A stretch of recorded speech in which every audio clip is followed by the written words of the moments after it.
Breaking news చూస్తున్నాం. ఇక లోతుకుంట భూముల వ్యవహారానికి సంబంధించి తెలంగాణ హైకోర్టులో కీలక పరిణామాలు చోటు చేసుకున్నాయి. హైడ్రా కమిషనర్గా రంగనాథ్ను తొలగించాలంటూ తెలంగాణ హైకోర్టు సీరియస్ అయినటువంటి పరిస్థితి మనకు కనిపిస్తుంది. ప్రధానంగా తెలంగాణ ప్రభుత్వ ప్రధాన కార్యదర్శికి కీలక ఆదేశాలు జారీ చేసింది. సో రంగనాథ్ పట్ల, రంగనాథ వ్యవహార శైలి పట్ల తెలంగాణ హైకోర్టు గతంలో అనేక మార్లు ఇక అసహనం వ్యక్తం చేసింది. వారాంతరాల్లో కూల్చివేతలు చేయొద్దంటూ గతంలో హైకోర్టు అనేక మార్లు రంగనాథ్ను హెచ్చరించింది. అయినప్పటికీ రంగనాథ్ ఇక కోర్టు ఆదేశాలను సైతం పక్కన పెట్టారు. ఏకంగా 63 సార్లు ఇక కోర్టు ధిక్కరణకు పాల్పడినట్టుగా కూడా క్లియర్గా తెలుస్తుంది. సో మరి ఈ కోర్టు ధిక్కరణ పిటిషన్లపైన కూడా హైకోర్టు ఆగ్రహం వ్యక్తం చేసింది. సో ప్రస్తుతం లోతుకుంట ప్రైవేట్ భూములపై హైడ్రా జోక్యాన్ని తప్పుపట్టింది. హైడ్రా కమిషనర్ రంగనాథ్ కొనసాగిస్తే ఇక రూల్ ఆఫ్ లా తప్పుతుందని పేర్కొంటూ అన్ని ఉల్లంఘనలు పాల్పడుతున్నటువంటి అధికారిని ఇంకా అదే పోస్టులో కొనసాగించడం సరికాదంటూ రంగనాథ్ను తొలగించాలంటూ ఇక మరొక ఆప్షనే లేదంటూ తెలంగాణ హైకోర్టు అయితే తేల్చి చెప్పింది. బట్ ఇప్పటికే రంగనాథ్ ఈ కేసు విచారణ సందర్భంగా హైకోర్టుకు హైడ్రా కమిషనర్ రంగనాథ్ మరి క్షమాపణలు తెలిపారు. కోర్టులు న్యాయ వ్యవస్థపై తనకు ఎంతో నమ్మకం ఉందంటూ ఇక అఫిడవిట్లో పేర్కొంటున్నటువంటి పరిస్థితి మనకు కనిపించింది. అలాగే లోతుకుంట సర్వే నెంబర్లు 1, 2 పరిధిలో ఉన్నటువంటి 40 ఎకరాల భూమిలోకి హైడ్రా బృందం వెళ్ళదని కోర్టుకు వివరించారు. ఈ విషయంలో పిటిషనర్ అసత్య ఆరోపణలు చేస్తున్నారంటూ కూడా రంగనాథ్ తన అఫిడవిట్లో తెలిపారు. బట్ ఏదేమైనప్పటికీ తెలంగాణ హైకోర్టు అయితే సీరియస్ అయినట్టు తెలుస్తోంది. లోతుకుంట భూముల వ్యవహారానికి సంబంధించి తెలంగాణ హైకోర్టులో కీలక పరిణామాలు చోటు చేసుకున్నాయి. ఈ కేసు విచారణ సందర్భంగా హైడ్రా కమిషనర్ రంగనాథ్పై హైకోర్టు తీవ్ర అసంతృప్తి వ్యక్తం చేసింది. హైడ్రా కమిషనర్ పదవి నుంచి రంగనాథ్ను తొలగించాలంటూ తెలంగాణ ప్రభుత్వ ప్రధాన కార్యదర్శికి ఇక కీలక ఆదేశాలు జారీ చేసింది. సెక్రటరీ ర్యాంక్ స్థానంలో ఉన్న ఉన్నత అధికారి కోర్టు ఉత్తర్వులను ధిక్కరించడం ఏమాత్రం సమంజసం కాదని ధర్మాసనం పేర్కొన్నట్టుగా తెలుస్తోంది. రైట్ నౌ ప్రస్తుతం ఇదే చర్చ జరుగుతుంది. 63 సార్లు కోర్టు ధిక్కరణ పిటిషన్లపై మరి ఆగ్రహం వ్యక్తం చేసింది న్యాయస్థానం. రైట్ నౌ ఒకసారి దీనికి సంబంధించి డిస్కస్ చేసే ప్రయత్నం చేద్దాం. సో ప్రస్తుతం తొలి వెలుగుతో సోషల్ యాక్టివిస్ట్ లుబ్నా సర్వత్ గారు జాయిన్ అవుతున్నారు. అనేక మార్లు రంగనాథ్ వ్యవహార శైలి మీద, హైడ్రా మీద ఆమె అనేక మార్లు మరి విమర్శలు గుప్పించే ప్రయత్నం చేస్తుంది. రంగనాథ్ తప్పు చేస్తున్నాడు, చెరువుల విషయంలో కావచ్చు, చెరువులను కాపాడే ఆ యొక్క ప్రక్రియలో కొంత తప్పు జరుగుతుందంటూ కూడా లుబ్నా సర్వత్ గారు ఎప్పటికప్పుడు మరి ఏలువెత్తి చూపించే ప్రయత్నం చేశారు. సో రైట్ నా ఒకసారి జాయిన్ అయ్యారు లుబ్నా సర్వత్ గారు, వారితో కూడా మాట్లాడదాం. మ్యామ్, వెల్కమ్ టు తొలి వెలుగు.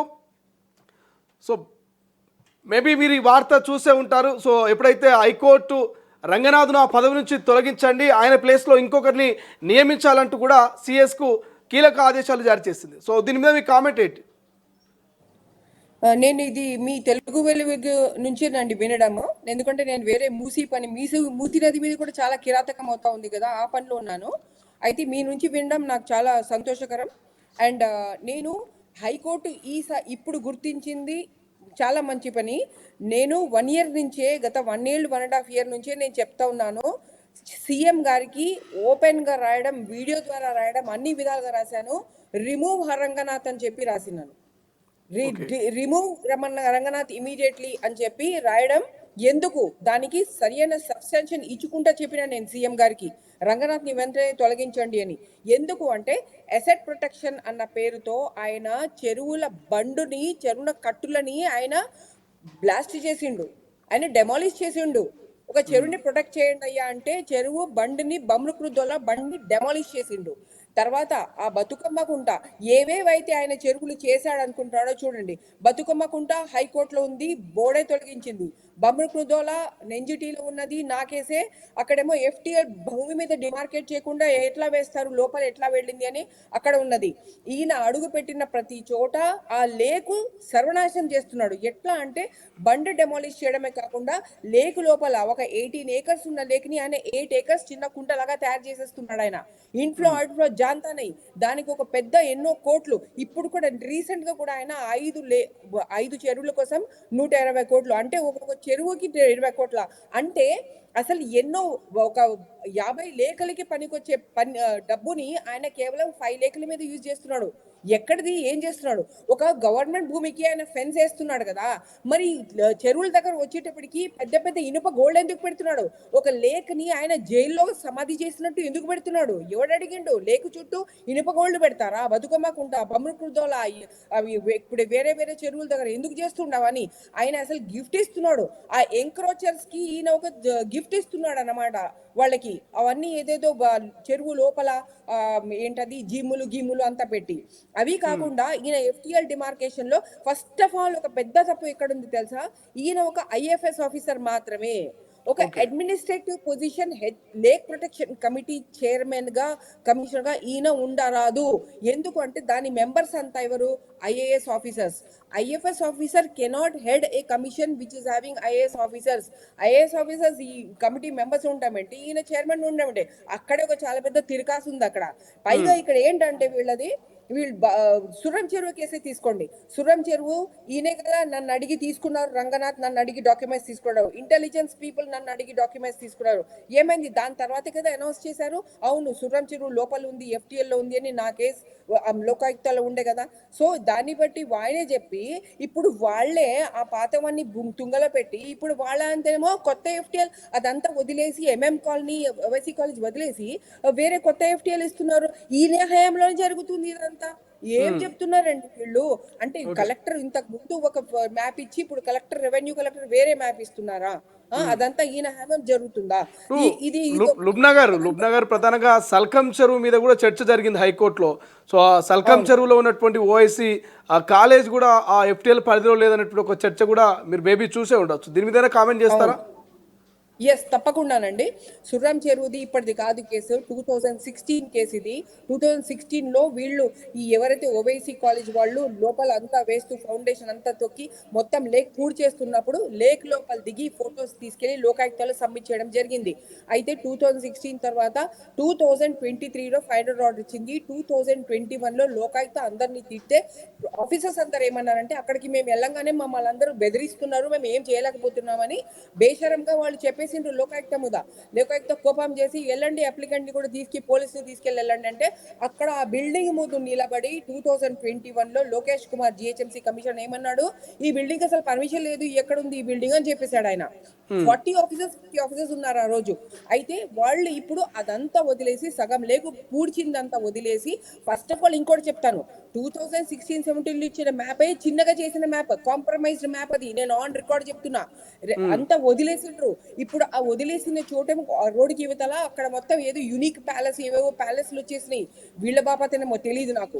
అయితే ఇప్పుడు ఆ మ్యాపే చిన్నగా ఉందంటే ఇప్పుడేమో మళ్ళీ ఇంకొక కొత్త ఇల్లీగల్ అల్ట్రా వైడ్స్ బేషరంగా ఇంకొక మ్యాప్ ఇచ్చిండ్రు వీళ్ళు. అంటే ఒక ప్రజల ఆస్తిని ఒక కాన్స్టిట్యూషనల్ పొజిషన్ లో ఉన్న ఎమ్మెల్యేనే కాజేసుకుంటా ఉంటే వీళ్ళేమో అందరూ దానికి ఒత్తాసు పలుకుతున్నారు. ఈ కలెక్టర్ దగ్గర నుంచి రెవెన్యూ, ఇరిగేషన్ అందరూ వీళ్ళందరి పని పడితే ఈయన కాదు, వాళ్ళందరి చేతి కూడా డిస్మిస్ చేస్తాం. మేము మొత్తం డాక్యుమెంట్స్ అన్ని రెడీ చేస్తున్నాను, అప్పుడున్న వీడియో ఫైల్స్ కూడా నేను మొత్తం రెడీ చేస్తున్నాను. సో ఈయన ప్రతి దాన్ని ఎక్కడైతే ఇంకొకటి మీకు తెలియదు, ఇంకోటి అంటే ఈయన ప్రతి లేఖ దగ్గర 20 కోట్లు 10 కోట్లు అవన్నీ ఖర్చు చేస్తున్నాడు కదా. బతుకమ్మకుంట, బామురుకురుదోల, ఇంకా నల్లకుంట అవన్నీ అతను ఏం చేశాడు తెలుసా? అసలు ఎక్కడ ఏం జరిగిందో కూడా తెలీదు. ఆ ఏంటది ఏమంటారు దాన్ని, ఆప్షన్ అవన్నీ టెండర్ పిలవడం అవంతా ఏమీ తెలీదు ప్రజలకి. పైగా ఇందులో ఏమైనా అడుగుతుంటే ఫస్ట్ ఏమో RTA కూడా రిజెక్ట్ చేసిండు. రిజెక్ట్ చేసిన తర్వాత మళ్ళీ అడిగితే లేదు 81B కింద వస్తుంది, దాని కింద వస్తుంది అని చెప్తున్నాడు. ఇంకోటి మనం చూస్తే ఏమైంది తెలుసా? యూసుఫ్ అనే ఆయన్ని తీసుకొచ్చిండు ఈయన కర్ణాటక నుంచి. ఆ యూసుఫ్ అనే ఆయన ఒక ఎక్స్ట్రా కాన్స్టిట్యూషనల్ గా అట్లా ప్రవర్తించి మనుషులను కూడా మన తెలంగాణ బిడ్డల్ని కర్ణాటక నుంచి వచ్చిన యూనిస్ బెదిరించిండు. ఈయన రంగనాథ్ తీసుకొచ్చిండు ఆయన్ని. అంటే ఇప్పుడు లుబ్నా సర్వత్ గారు మీరు ఏమంటారు? చెరువుల పేరుతో, అభివృద్ధి పేరుతో మరి అక్కడ కొంత డబ్బు కూడా తప్పుదారి పట్టిందంటారా? మీ కామెంట్ ఏంటి?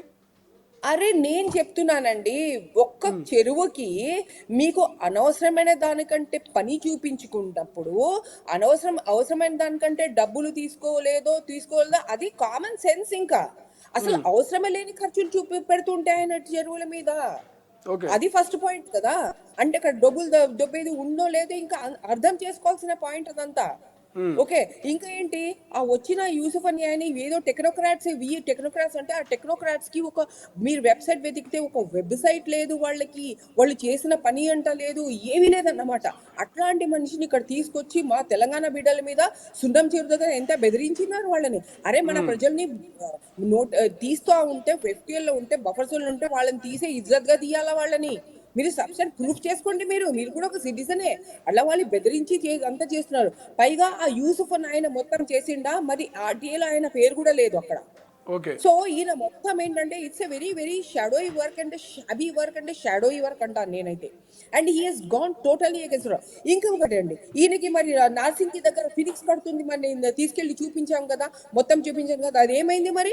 అది నీ పరిధియే కదా, అంగరంగ పరిధియే కదా, అది ఎందుకు అది చెరువు అని చెప్పి భట్టి గారే మొత్తం ఓపెన్ గా ప్రెజెంటేషన్ ఇచ్చిండ్రు కదా, పైగా తెలంగాణ ఇన్ఫర్మేషన్ సిస్టమ్స్ లో మ్యాప్ చూపించిండ్రు కదా, మరి అది ఏమైంది? తర్వాత ఆదిత్య రంగనాథ్ దగ్గరికి వెళ్ళి క్లోజ్ డోర్ మీటింగ్ లో నా ల్యాప్టాప్ పెట్టి ఆయన పెద్ద స్క్రీన్ మీద ఇది ఆదిత్య లోపల ఉంది అంత చూపించాను. ఎందుకు ఆదిత్య ఇంకా అక్కడే ఉంది? మూసీ నది చేస్తారు వీళ్ళు, బాగు చేస్తారా? ఆదిత్యాన్ని లోపల పెట్టుకుని వాళ్ళని లోపల పెట్టుకుని మీ ఇక్కడేమో గరిబోళ్ళని బయట పెట్టుకుని మూసీని ఇది చేయాలి, ఏంటి వాట్ ఈస్ దట్, క్లీన్ చేయాలి, ప్రక్షాళన చేయాలంటే అసలు ల్యాండ్ ఎక్విజిషన్ దగ్గరికి ఎందుకు వెళ్తున్నాం మనం? అసలు ల్యాండ్ దేనికి మనకు? అది మూసీ ల్యాండ్, అది మూసీ మంచిగా రిజర్వనేషన్ చేయాలంటే మూసీ మంచిగా నిర్మల్ గా వెళ్ళాలా, మంచిగా అవిరల్ గా వెళ్ళాలి. అంటే ఏంటి ఈ రెండు సాంస్క్రిట్ వర్డ్స్, అంటే ఏంటి దానికి ఎంకరేజ్మెంట్ లేకుండా ఫ్రీగా వెళ్ళాలా, పైగా అది పరిశుభ్రంగా వెళ్ళాలా. దీనికి మనకి ల్యాండ్ ఎక్విజిషన్ దగ్గరికి ఎందుకు వెళ్తున్నాం మనం అసలు? అంత దరిద్రం ఉంది మనం చేస్తున్న వాటర్ బాడీస్ పనులు. అది చెరువు కానివ్వండి, ఇటు ఎంక్రోచ్మెంట్స్ ఉన్న ఏదైతే ఉస్మాన్ సాగర్ హిమాయత్ సాగర్ రిజర్వాయర్స్ కూడా, అది కూడా హైడ్రాకి అప్పచెప్పిండ్రు. అక్కడ అది కూడా నా కేసు. అక్కడ కూడా నేను చెప్తే హండ్రెడ్స్ ఆఫ్ ఎంక్రోచ్మెంట్స్ ఉన్నాయని ఒఫీషియల్ గా ఉంది. హైడ్రాకి అది చెప్పిన, రంగనాథ్ గారికి క్లోజ్ డోర్ మీటింగ్ లో అది కూడా చెప్పిన. దాని తర్వాత ఆయన దగ్గర ఉన్న ఆఫీసర్స్ కూడా కరెక్ట్ ఆఫీసర్స్. ఎందుకు గత 10 years గా వాళ్ళని మేమే బర్దాషి చేసినాం. ఇప్పుడు వాళ్ళు వచ్చి హైడ్రాలో కూర్చుండు.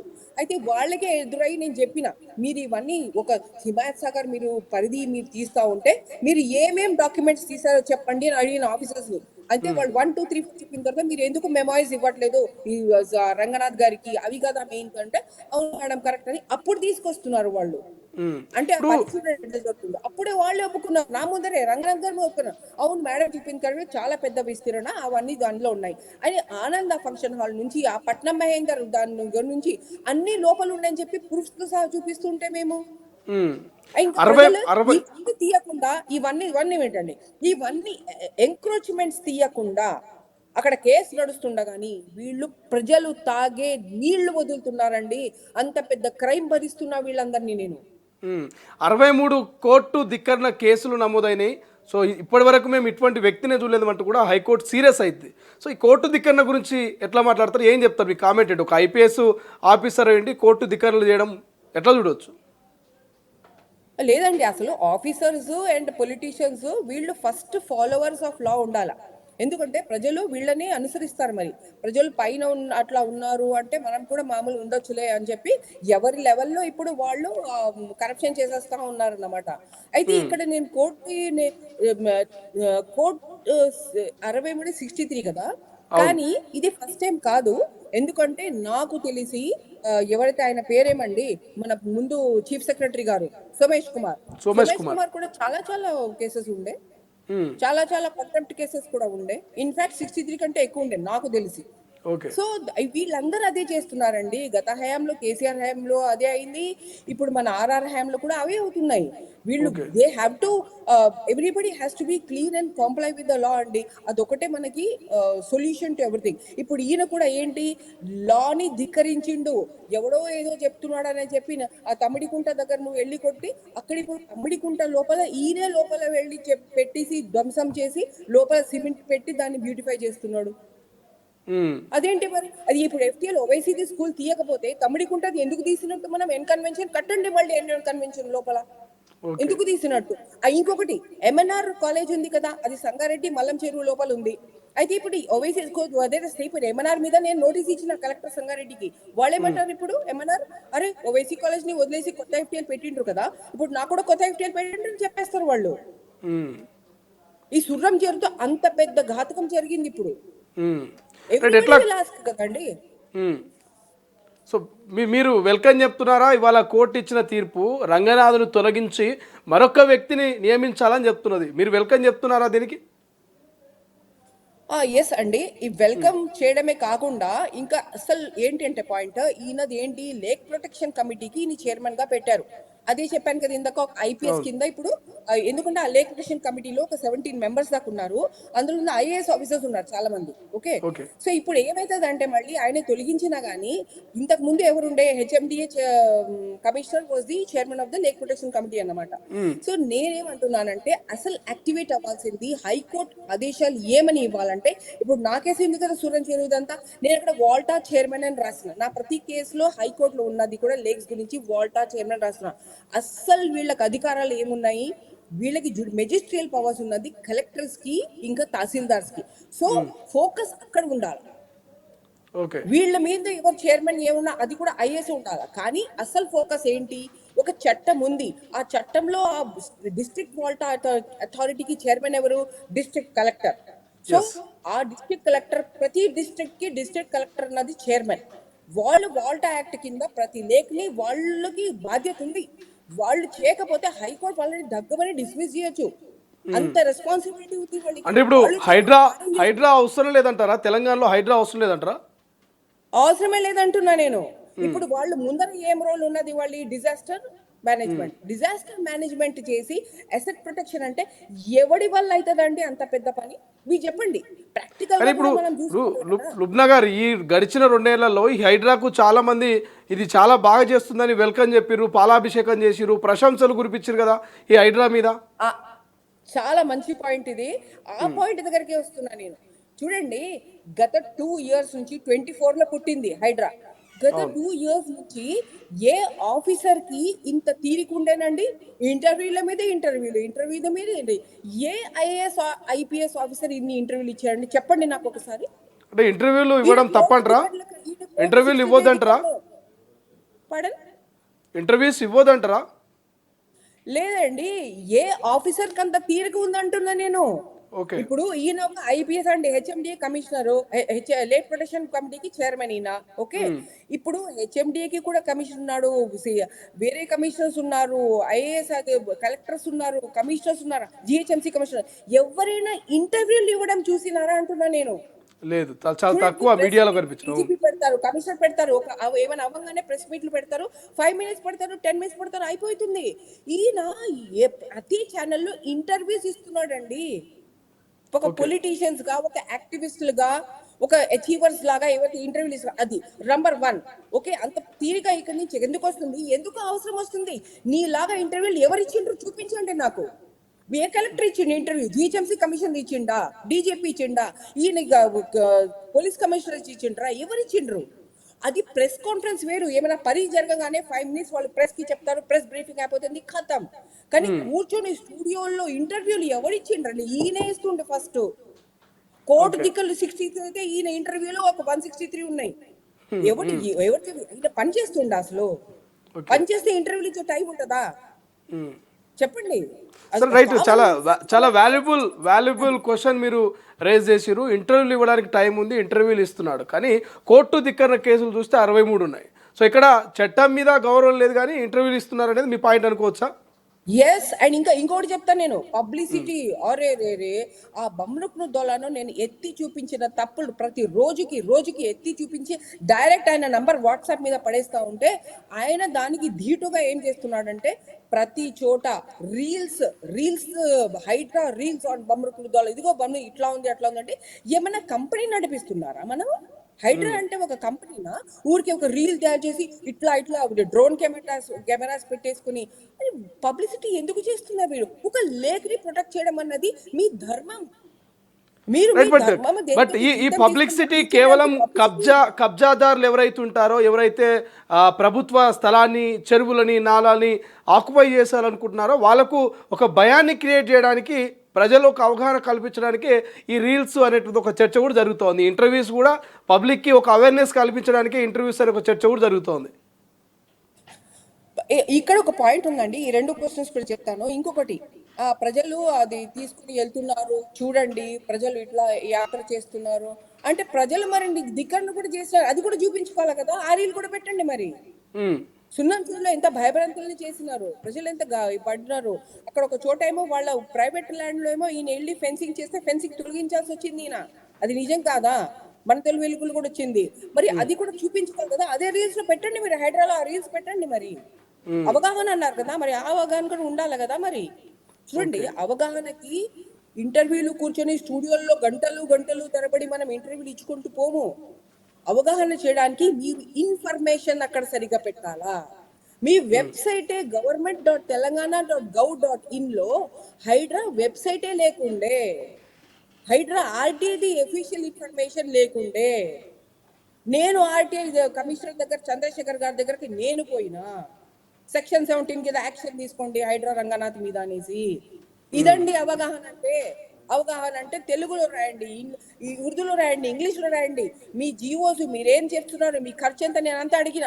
మీకు ఇప్పటిదాకా ఎంత సొమ్ము వచ్చింది, మీరు ఎంత ఖర్చు పెట్టినారో అవన్నీ పెట్టండి నాకన్నా. మీరు ఇప్పటిదాకా ఎంత సొమ్ము మీద మీరు ఈ ప్రాజెక్ట్స్ మీద చేసినారో అది పెట్టండి అని చెప్పిన. అది ఓకే. అవగాహన అంటే. ఆర్టీఐ కింద రాకుండా నేను అది చెప్పా ఇది చెప్పా అని చెప్పి ఏం అవగాహన అండి? సెల్ఫ్ ఇది గ్లోరిఫికేషన్ కాకపోతే ఇదంతా జీతం తీసుకుంటుంది దేనికి? ఆ టైంలో మేము ఏం చేస్తున్నాం, అది కాదు మనకు కావాల్సింది. ఉమ్, ఈయనెవరిని ధోకా చేస్తున్నారండి? మా ఓకే. ప్రజల్ని మమ్మల్ని ధోకా చేయలేరు ఎవరు. ఉమ్. రైట్, ఏం చెప్తారండి ఫైనల్గా? HYDRAA commissioner Ranganath almost 2 years అనుకుంటా. 2 years తర్వాత మొదట్లో కొంత ప్రశంసలు వచ్చింది వాస్తవమే, కానీ ఆ తర్వాత కొన్ని విమర్శలు స్టార్ట్ అయినాయి. చాలామంది లీగల్ బిల్డింగ్స్ను కూడా ఇల్లీగల్ అని మొత్తం డిమాలిషన్ చేస్తూ ఉన్నారు, కక్షపూరితంగా చేస్తున్నారు అన్నటువంటి కొన్ని కేసులు, మీడియా కథనాలు కూడా మనం కూడా చూసినాం. బట్ ఎటకేలకు రంగనాథ్ని తొలగించాలంటూ ఒక న్యాయస్థానమే కీలక ఆదేశాలు జారీ చేయడం ఎటువంటి పరిణామానికి సూచికగా అనుకోవచ్చు? ఆ, ఇది ఏమంటే ఇప్పుడు యాక్చువల్లీ ఇప్పుడు legislative, judiciary and executive powers ఇవి చాలా విడివిడిగా ఉన్నాయి. అయినప్పటికీ ఇప్పుడు జుడిషియరీ ఒక లెజిస్లేటివ్ కి ఒక ఎగ్జిక్యూటివ్ ని తొలగించమని చెప్తా ఉంది. ఇప్పుడు అదే ఈ సీనరీ మొత్తం అదే సీనారియో. ఓకే. అయితే చాలా మంది దీన్ని ఓవర్ స్టెప్పింగ్ ఆఫ్ జుడిషియరీ అని చెప్పొచ్చు ఇప్పుడు. ఉమ్, ఓకే, మార్చమని. కానీ ఇక్కడ జుడిషియరీ అన్నది ప్రజల వైపు నుంచి వచ్చి ఈయన respect of law, due procedure of law, respect of court ఏదైతే ఆయన బాధ్యత ఉన్నదో ఆ బాధ్యత చేయట్లేదు అని చెప్పి ఆ బేసిస్ మీద ఇప్పుడు ఇది చెప్పడం జరిగింది హైకోర్టులో. నేను అంటే ఐఎమ్ టెలింగ్ జస్ట్ ఎవరి వైపు లేకుండా మనము సక్షంగా చూసుకుంటే అది ఈయన ఒక రెస్పెక్ట్ ఇవ్వాల్సిన ఫస్ట్ బాధ్యత అథారిటీస్దే, కోర్టుకి. సో అది ఇవ్వట్లేదు. పైగా ఇన్ని ప్రజల నుంచి ఇన్ని కంప్లైంట్స్ కూడా ఉన్నాయి. ఈయన ఇన్ని చోట్ల అరే అది వద్దు బాస్ అని చెప్తుంటే ఎస్ ఫస్ట్ అది చేసేయాల. కోర్టు ఏమైనా చెప్తే ఫస్ట్ అది చేసి దాని తర్వాత వెళ్ళాల్సి వస్తుంది. లేకపోతే ముందరే మనం చాలా స్ట్రాంగ్ ఆర్గ్యుమెంట్స్ పెట్టుకోవాలి. ఆ కోర్టు అట్లా ఆర్డర్ ఇవ్వకుండా అది చేసుకో, అది మనం దాంట్లో ఉంటుంది అది. సో అది చెయ్యనప్పుడు కోర్టు ఒక లాని బ్రేక్ చేసిన ఆఫీసరు ఇన్నిసార్లు లా బ్రేక్ చేస్తున్నారు కాబట్టి మాకు ఆ హైడ్రా అన్న కీలక పొజిషన్లో ఈయన వద్దు అని చెప్పినారు హైకోర్టు. అందులో ఎవడు ఏమి చెప్పడానికి లేదు ఇంకా. ఓకే. కానీ నేను అంటుంది ఏంటంటే ఇక్కడ ఆ హైడ్రాలో ఇంకొకళ్ళు వచ్చిన వాళ్ళు కూడా మనకి ఎట్లా ఉండాలా? ఫస్ట్ ఆఫ్ ఆల్ ఆయన ఐపీఎస్ ఉండకూడదు. Second thing, decision making. ఒక లేక్ ప్రొటెక్షన్ కమిటీ ముందు ఉన్న ప్రాబ్లం ఏముండే, మనం వాళ్ళ దగ్గర రిపీటెడ్ గా వెళ్తా ఉన్నాం కదా రేక్ మీద. వాళ్ళు ఏమన్నారు, మాకు స్ట్రాంగ్ పవర్స్ లేవు ఎవిక్షన్ చేయడానికి. సో ఈ కమిషన్ కి ఒక ఎగ్జిక్యూటివ్ వింగ్ ఉండాలి. ఆ ఎగ్జిక్యూటివ్ వింగ్ లో మళ్ళీ ఇక్కడ లోపం ఏముందంటే లేక్ ప్రొటెక్షన్ కమిటీలో ఎవరైతే ఆఫీసర్స్ ఉన్నారో, కలెక్టర్స్ ఉన్నారో వాళ్ళు ఆల్రెడీ వాల్టా చైర్మన్స్. వాళ్ళకి వాల్టా యాక్ట్ ప్రకారం వాళ్ళు మొత్తం హైదరాబాద్ డిస్ట్రిక్ట్, మొత్తం రంగారెడ్డి డిస్ట్రిక్ట్ కి ఆయా కలెక్టర్స్ కి పూర్తి పవర్స్ వాల్టా చట్టంలో ఉన్నాయి. వాళ్ళు రైట్. లేక్ ని ప్రొటెక్ట్ చేయాల్సిన బాధ్యత ఫుల్ మాలో ఉంది. సెక్షన్ 23 కావాలంటే సెక్షన్ కూడా చెప్తున్నాను. ఎవిక్షన్ చేయండి మీకు ఎంక్రోచ్మెంట్ ఉంటే నోటిఫైడ్ ప్రతి లేక్ లో, ప్రతి వెల్, ప్రతి లేక్, సర్ఫేస్, గ్రౌండ్ అన్ని వాళ్ళ మీద ఉంది. వాల్టా చట్టం చాలా పవర్ఫుల్. కలెక్టర్స్కి చాలా చాలా పవర్స్ ఉన్నాయి. వాళ్ళు ఆ పవర్స్ యూజ్ చేయకుండా దాన్ని దిండు కింద పెట్టి మళ్ళీ లేక్ ప్రొటెక్షన్ కమిటీలో వచ్చి బిస్కెట్లు కాజులు తిని మీటింగ్లు పెట్టి ఊరికే ఊయమని చెప్పి వెళ్ళిపోతా ఉంటే సర్వనాశనమైనవి మన చెరువులు. దాంతో ఏమైంది, మనకి ప్రజలు కదా బాధపడుతుంది. ఇప్పుడు మనకి నీళ్లు వస్తేమో మునిగిపోతున్నాము, దాని తర్వాత ఏమో నీళ్లు రాకపోతే ఏమో మనము నీళ్లు లేక చేస్తున్నాము. Yes, ఈ right. రెండింటిని అవాయిడ్ చేయాలి. Dignity of the individual citizen of the city అనే కదా. అక్కడ గరీబోడే కాదు, మీరు అమీరోడ్ని తీసుకోండి, ఆయన మొత్తం లక్షలు సంపాదించుకున్న ఒక సాఫ్ట్వేర్ ఇంజనీర్ కిందికి రాగానే ఆయన కొంచెం 5 minutes వాన పడితే ఆయన కారు ఆయన ఇంటికి చేయడానికి 2 గంటలు 3 గంటలు. ఏం డిగ్నిటీ ఉందండి ఆయనకి? ఇక్కడ గరీబోడి సంగతి, ఇంకా గరీబోడి సంగతి చెప్పనే వద్దు. ఆయనకంటే ఈ రోడ్లు కాదు, ఆయన ఇల్లే మునుగుతుంది. రైట్. ఆ మునిగిన తర్వాత ఆయనకి నీళ్లు ఉండవు మళ్ళీ. ఈ పరిస్థితి నుంచి మనం బయటికి రావడానికి ఏంటి అని కదా మనం ఆలోచిస్తున్నది. నా వైపు నుంచి నేనేం చెప్తానంటే, we have to activate the WALTA authority. WALTA authority ఎందుకు పవర్ఫుల్ అంటే అక్కడ వాళ్ళకి వాటర్ బాడీస్ గురించి వాటర్, ల్యాండ్ అండ్ ట్రీస్, వాళ్ళు ట్రీస్ కూడా వాళ్ళ దగ్గరే ఉన్నది. ఓకే. ఏ స్క్వేర్ మీటర్స్ కి ఒక కన్స్ట్రక్షన్ చేస్తుంటే ఎన్ని ట్రీస్ ఉండాలా, ఒకవేళ ట్రీస్ తీసేస్తుంటే అదే విసినిటీలో అక్కడ ఇకాలజీ భంగం కాకుండా అక్కడ ఎన్ని ట్రీస్ పెట్టాలా, ఇవన్నీ వాళ్ళ చట్టంలో ఉన్నాయి. మరి అందుకని నేను మీ ద్వారా, మీ ఛానల్ ద్వారా హైకోర్టుకి, చీఫ్ జస్టిస్ గారికి నేను అపీల్ చేస్తున్నా, మీరు వాల్టా అథారిటీస్ ని యాక్టివేట్ చేయండి. ఎందుకంటే వాళ్ళ దగ్గర మెజిస్ట్రియల్ పవర్స్ ఉన్నాయి, వాళ్ళ దగ్గర అవగాహన ఉంటుంది. ఎందుకు, వాళ్ళ దగ్గర ఇరిగేషన్ రెవెన్యూ ఆఫీసర్స్ ఇద్దరు వాళ్ళ కిందనే కదా పనిచేసి, కలెక్టర్ దగ్గరే. సో కరెక్ట్ అవగాహన ఉంటుంది. ఇక్కడ ఈయన ఏమని చెప్పి లాస్ట్ గా చెప్తున్నా, ఇప్పుడు రంగనాథ్ కూడా ఏమని చెప్పుకొని తప్పుకున్నారు. మొన్న కూడా ఒక ఇంటర్వ్యూ ఎక్కడో ఇచ్చారు ఆయన. అయినా మనం ఇంటర్వ్యూస్ ఇస్తుంటాం మనం. ఎప్పుడు ఇంటర్వ్యూలో కూడా ఏమన్నాడు, పబ్లిక్ దగ్గర పంపించాడు, ఏ మేడం ఇది చూడండి మేడం ఎట్లా చెప్తున్నాడు అని. అందులో ఏమన్నాడు ఆయన, పైగా నన్ను ఇంకొకళ్ళు అన్నారు, మేడం ఇసుకో ఖడా జవాబు దేవు మేడం ఇసుకో అని చెప్తున్నారు. ఎక్కడ జవాబు, ఎన్నికి జవాబు ఇస్తాం? ఆయన ఏమంటున్నాడు, అది అసలు FTL లో వాళ్ళు ఎవరైనా ఎంతమంది అయినా ఉండొచ్చు, ఎంత 10 మంది. ఇప్పుడు పవన్ కళ్యాణ్ దాన్ని కూడా ఆయన సమర్థించుడు, ఏదో ఒక ఫెన్స్ కట్టిండు అంతే, ఒక టెక్నికల్ మిస్టేక్ అంతే, otherwise there is no mistake అంటున్నాడు. ఒక ఏదైతే మనకి భూభారతిలో గాని ధరణిలో గాని అది శిఖమని ఉంది. అక్కడ శిఖమన్నా కన్నా అక్కడ పవన్ కళ్యాణ్ ఎట్లా వస్తుంది అసలు? ఏదో టెక్నికల్ మిస్టేక్ అంటాడు ఈయన మొన్న ఇంటర్వ్యూలో. అవును. అట్లాగే సురం చెరువు గురించి కూడా అట్లాగే చెప్తున్నాడు ఆయన. ఇది నేను HMDA లేక్ ప్రొటెక్షన్ కమిషనర్ గా నేను ఓన్లీ నోటిఫై చేస్తానండి. నా మ్యాప్ మొత్తం ఇచ్చేది ఇరిగేషన్ రెవెన్యూ అండి. తమరు ఏం చేస్తున్నారండి మరి? అందుకేనేమో మిమ్మల్ని తొలగించి మిమ్మల్ని పంపిస్తున్నారు ఇంటికి. మరి రైట్, థ్యాంక్ యూ. రకాలుగా మాట్లాడడం అన్నమాట. అసలు కాన్ఫిడెన్స్ లేకుండా, ఫుల్ కంప్లీట్ నాలెడ్జ్ లేకుండా, అరే మా లాంటి వాళ్ళు ఏ పబ్లిసిటీ లేకుండా ఆయనకి క్లోజ్ డోర్ మీటింగ్స్ లో చెప్తున్నామండి. ఆయన కన్సల్టేషన్స్ ప్రెస్ ఉన్నప్పుడు మేము వెళ్ళట్లేదు. అక్కడ ఎవరినైనా చెప్పుకొని నాకు ఆ టైం పాస్ వద్దు, ఆయనతో మాట్లాడి చెప్పినా, సార్ నాకు టైం పాస్ వద్దు, నాకు మీకు కరెక్ట్ గా ఇన్ఫర్మేషన్ కావాలంటే I'm a serious person, you come to me. Close door meetings అని ఇప్పుడు దాకా 3 క్లోజ్ డోర్ మీటింగ్స్ చేసిన ఆయనతో నేను ఆన్ రికార్డ్ చెప్తున్నా మొత్తం. ఓకే. అక్కడ ఆయన మొత్తం చూపించడం జరిగింది, ఆయనకు మ్యాపులు చూపించడం, ఆయన పెద్ద స్క్రీన్ మీద, నా ల్యాప్టాప్ మీద అన్ని చూపించడం జరిగింది. ఇంకా నేనే కాకుండా మా కలీగ్స్ కూడా ఉన్నారు, వాళ్ళు కూడా చూపించినారు. ఇవన్నీ చేసిన తర్వాత చివరికి ఏమైంది, we did not get anything reply on what we told కదా. He just went on selectively doing.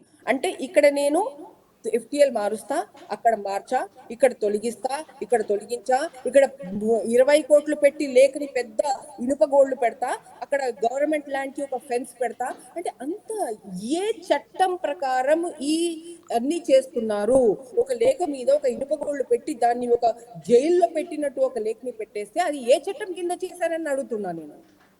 ఏ చట్టం కింద దాన్ని బండ పగలగొట్టి లోపలంతా సిమెంట్ పెట్టేసి ఆ ఎవరో కాంట్రాక్టర్ కి మనం కాంట్రాక్ట్ ఇవ్వాలని చెప్పి మనము లేఖని అట్లా చేస్తామా?